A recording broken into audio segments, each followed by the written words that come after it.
नमस्कार दोस्तों, इंडिया में आज एक ऐसा इनविजिबल आतंक पैदा हो गया है जो गोली नहीं मारता, वो इंसान को अंदर से मार देता है। और वो आतंक है साइबर फ्रॉड। एक ऐसा सिस्टम जहां पे आपने ना तो क्राइम किया है, ना आपने हैक किया है, ना आप एक स्कैमर हो, लेकिन फिर भी आप उससे जुड़ जाते हो और उसके कारण आपके पूरे अकाउंट को फ्रीज कर दिया जाता है। और सबसे खतरनाक बात जो आप नहीं जानते, 99% लोगों को ये नहीं पता कि अगर उनका अकाउंट फ्रीज हो जाए तो उसको ओपन कैसे करवाना है। इमेजिन करो आप एक छोटे दुकानदार हो, जूस बेचते हो, दिन भर धूप में खड़े होकर आप 100 से 200 रुपए या 400 रुपए जो भी कमा रहे हो, लेकिन आप अपने सामान मंगवाने के लिए पेमेंट करते हो और आपकी स्क्रीन पर दिखे कि पेमेंट फेल्ड। पहले आपके दिमाग में आएगा कि कोई बैंक का सर्वर इश्यू है, फिर लगेगा यूपीआई डाउन है, लेकिन असल में आपका पूरा बैंक अकाउंट साइबर इन्वेस्टिगेशन के अंदर चला जाता है। और यहीं से शुरू होता है भारत के डिजिटल सिस्टम का काला खेल। आजकल आपने हर जगह एडवर्टीजमेंट देखे हैं कि अगर आपके साथ साइबर फ्रॉड हो जाए तो आप 1930 पे कॉल करें या साइबर पोर्टल के ऊपर जाके अपनी कंप्लेंट लिखवाएं। लेकिन ऐसा कोई विज्ञापन नहीं है जिसमें यह बताया गया हो कि अगर आप इनोसेंट हो तो आपकी हेल्प कैसे होगी। कोई नहीं, सिस्टम फ्रॉड रिपोर्ट करने में बहुत तेज है, लेकिन इनोसेंट आदमी को बचाने के लिए बिल्कुल अपाहिज है। अब मैं आपको बताता हूं असल खेल क्या होता है। एक साइबर क्रिमिनल किसी आदमी के साथ स्कैम करता है। मान लो वो उसके साथ 50,000 का स्कैम कर रहा है, लेकिन वो इतना बेवकूफ नहीं है, उसे पता है पुलिस ट्रैकिंग करेगी। तो क्या करता है, पैसों को अपने पास रखने की बजाय उसे मार्केट में घुमाना शुरू कर देता है और यहीं से असली शुरू होता है लेयर सिस्टम। अब आप इमेजिन करो, जो फ्रॉड करने वाला है वो मार्केट के अंदर घूम रहा है और उसका मन करता है कि चलो जूस पी लेता हूं मैं, और वो एक छोटे से जूस वाले की दुकान पे जाता है और वहां जाके कहता है भैया एक मौसमी का जूस देना। वो वहां पे जूस को पीता है और उसकी पेमेंट करके वहां से चला जाता है। लेकिन असल में उसने जो पेमेंट करी थी वो उसकी फ्रॉड वाली पेमेंट थी, और जिसके साथ वो फ्रॉड हुआ था उस इंसान ने 1930 के ऊपर कॉल करके अपनी कंप्लेंट लिखवा दी थी। उसने 1930 पे अपना यूटीआर, अपना डेट टाइम वगैरह बता के उसको कंप्लेंट को लॉन्च करवा दिया था। और अब आप देखो, जैसे ही साइबर पोर्टल ने ट्रेल ट्रैक की तो जूस वाले का अकाउंट सस्पेक्ट बन गया। अब आप जरा सोचो, उस जूस वाले की क्या गलती थी? उसने केवल जूस पिलाया था, बस अपने जूस के पैसे ही तो लिए थे जूस पिला के। अब सिस्टम क्या देखता है, वो इंसान नहीं देखता, वो देखता कि मनी ट्रेल क्या है। और यही वजह है कि आज इंडिया में जूस वाले, किरियाना वाले, छोटे मोटे दुकानदार और भी बहुत सारे जो इससे इफेक्ट हो चुके हैं, ये सब इनविजिबल साइबर वॉर के अंदर फंसते जा रहे हैं। और अभी तो आप सुनो, असली खेल तो अब शुरू हुआ है। जूस वाले को अभी तक पता ही नहीं है कि उसका अकाउंट फ्रीज हो चुका है। वो पूरा दिन अपने क्यूआर पे अपने जूस की पेमेंट लेता रहेगा, लेकिन पेमेंट बाहर नहीं जाएगी। जो रात को या अपनी दुकान बढ़ा के जब घर जाएगा तो जो फ्रूट्स वाले हैं उनको अपनी पेमेंट करेगा, तब उसको पता लगेगा कि पेमेंट तो जा ही नहीं रही है। लेकिन वो पेमेंट भेजने के लिए बार बार ट्राई करता रहेगा, लेकिन पेमेंट फेल्ड। यहीं से असली शुरू होता है उसका मेंटल टॉर्चर। अब वो ठक हार के बैंक के कस्टमर केयर पे कॉल करेगा, लेकिन आजकल बैंक ने जो है ना अपने कस्टमर केयर को एआई जंगल बना दिया है कि ह्यूमन एग्जीक्यूटिव तक पहुंचने के लिए उसको एक महाभारत लड़नी पड़ती है कि प्रेस 1, प्रेस 4, प्रेस 9, और आखिर में ठक हार कर मान लो एक एग्जीक्यूटिव से बात भी हो गई तो बस उसका जवाब ये होगा, सर हमने आपकी कंप्लेंट को नोट कर दिया, हम 24 से 48 घंटे के अंदर आपको अपडेट देंगे।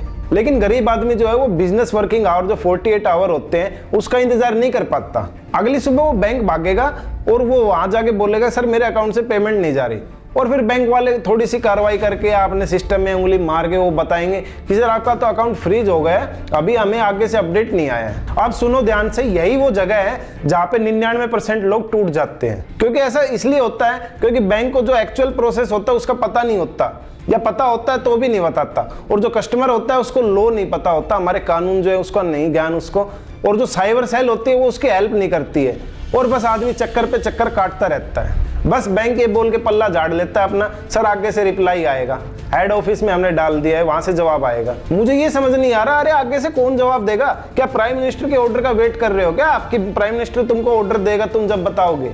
किसका इंतजार कर रहे हो? तुम्हारा बैंक है, तुम्हारा सिस्टम है, तुमको नहीं पता है कि कहां से क्या हुआ है। जब अकाउंट फ्रीज करने की पावर है तो कस्टमर को भी उसका डिटेल्स देने की पावर रखो ना अपने सिस्टम में। अगर आपके सिस्टम में नहीं है तो आपकी दिक्कत है वो। जब फ्रीज करो आप तो कस्टमर के पास एसएमएस जाना चाहिए, ईमेल जानी चाहिए, कॉल जाना चाहिए। लेकिन इंडिया में जब वो इनोसेंट आदमी है ना, उसको खुद ही डिटेक्टिव बना देता है हमारा सिस्टम, सर ये तो साइबर सेल बिहार ने फ्रीज करवाया आपका। अब आप सोचो एक दिल्ली के जूस वाला बिहार कैसे जाएगा? उसका बिजनेस बंद हो चुका है, उसकी ऑनलाइन पेमेंट बंद हो चुकी है, उसके घर खर्च बंद हो चुका है, और जो सप्लायर को पेमेंट देनी है वो भी बंद हो चुकी है, और अब ऊपर से उसको दूसरे स्टेट भागने के लिए बोला जा रहा है। और अब वो ठक हार के जो उसके नियरेस्ट साइबर पुलिस स्टेशन है वहां जाता है, लेकिन उसको वहां भी यही जवाब मिलता है सर ये दूसरे स्टेट का मैटर है। अब आप सोचो डिजिटल इंडिया के युग में एक साइबर पुलिस स्टेशन दूसरे साइबर पुलिस स्टेशन को डॉक्यूमेंट तक फॉरवर्ड नहीं कर पा रहा। वो फैक्स करने के लिए मना कर देता है, ईमेल करने के लिए मना कर देता है, कहते हैं सर ऐसा कोई सिस्टम नहीं, आपको वहीं जाना पड़ेगा। फिर समझ नहीं आता है डिजिटल इंडिया किस चीज का है। और सबसे शॉकिंग बात यह है कि कई केसेस के अंदर जो इनोसेंट आदमी होता है उसको कंप्लेंट कॉपी तक नहीं मिलती। मतलब आपके खिलाफ एक्शन हो रहा है, आपका अकाउंट फ्रीज कर दिया गया है, आपकी जिंदगी रुक सी गई है, लेकिन फ्रॉड कैसे हुआ, कंप्लेनेंट कौन है, इतना अमाउंट डिस्प्यूटेड है, कुछ क्लियर नहीं है। लेकिन जो करप्ट ऑफिसर होते हैं अगर उनको आप पैसे दे दो ना तो रद्दियों के भाव कंप्लेंट कॉपी को निकाल के दे देंगे आपको। अब आप सोचो 120 रुपए का जूस और नुकसान कितना। दिल्ली से बिहार इंसान जाएगा, वहां रुकेगा भी, उसका नुकसान हो जाएगा 7-8 हजार रुपए का, और ऑलरेडी उसका बिजनेस बंद पड़ा है और मेंटल टॉर्चर उसको हो रहा है वो अलग है। और उसका बस कसूर ये था उसने जूस दिया था और अपने जूस के पैसे लिए थे। अगर मैं बात करूं सरकारी डाटा की तो इंडिया में 8 करोड़ से ज्यादा ऐसे लोग हैं जो अनरजिस्टर्ड है, और ये लगभग बहुत ज्यादा बड़ी आबादी है। उन्हें ये नहीं पता कि जीएसटी क्या होता है, इनवॉइस सिस्टम क्या होता है, लीगल लैंग्वेज नहीं पता उनको। वो बस इतना जानते हैं कि आज हमने कमाया है, आज हमारे शाम के खाने का जुगाड़ हो गया। लेकिन जो हमारा सिस्टम है ना वो उनसे ऐसे डॉक्यूमेंट मांगता है जैसे वो कोई मल्टीनेशनल कंपनी चला रहा हो। और एक और बात, जो हमारे ये इनोसेंट आदमी होते हैं ना, जैसे ये जूस वाला, ये बिहार जाके जैसे बात सुनता है साइबर पुलिस स्टेशन से, और ऐसे 99% लोग ऐसे होते हैं वो भी सेम बात सुनते हैं कि कौन सा सट्टा खेला तुमने, कौन सा खेल खेला था। और दोस्तों अब आप सोचो एक इंसान पहले ही टूट चुका है और उसके साथ क्रिमिनल जैसा ट्रीट किया जाता है। और अब आपको मैं बताता हूं, अगर कल को मान लो आपका अकाउंट भी फ्रीज हो जाए तो आपको सबसे पहले क्या करना है। स्टेप 1, बैंक से लिखित में डिटेल लो कि मेरा अकाउंट किस वजह से फ्रीज हुआ है, मेरे कंप्लेंट नंबर क्या है, कौन सा साइबर पुलिस स्टेशन है, ऑफिसर की डिटेल क्या है और डिस्प्यूटेड अमाउंट क्या है। स्टेप 2, आपको एविडेंस कलेक्ट करने हैं, बिल, चैट, दुकान का प्रूफ, आपके ट्रांजैक्शन का स्क्रीनशॉट। स्टेप 3, अगर साइबर सेल आपकी हेल्प नहीं कर रही है तो आप कोर्ट में जाओ, वहां पे एप्लीकेशन डालो और आप बताओ कि आप इनोसेंट हो, इसकी वजह से आपका बिजनेस बंद हो चुका है और आपका लाइवलीहुड बंद हो चुका है। कोर्ट आपकी एप्लीकेशन के ऊपर डिसीजन ले सकता है, वो आपके अकाउंट को अनफ्रीज करेगा, और हो सकता है वो पूरे अकाउंट को अनफ्रीज करने की बजाय वो जो आपकी डिस्प्यूटेड अमाउंट है उसको होल्ड भी रखवा सकता है। और इसका मतलब ये होता है कि कुछ जो डिस्प्यूटेड अमाउंट है उसको होल्ड करवा के और बाकी खाते को चालू करवा दिया जाता है। लेकिन इस पूरी कहानी के अंदर बैंक का जो हिडन प्रॉफिट था वो क्या था, फ्रीज तो वो सेकंड के अंदर कर देता है, लेकिन जब उसको अनफ्रीज करने का जब नोटिस मिलता है तो 10-15 दिन तक लगा देता है। ऐसा क्यों?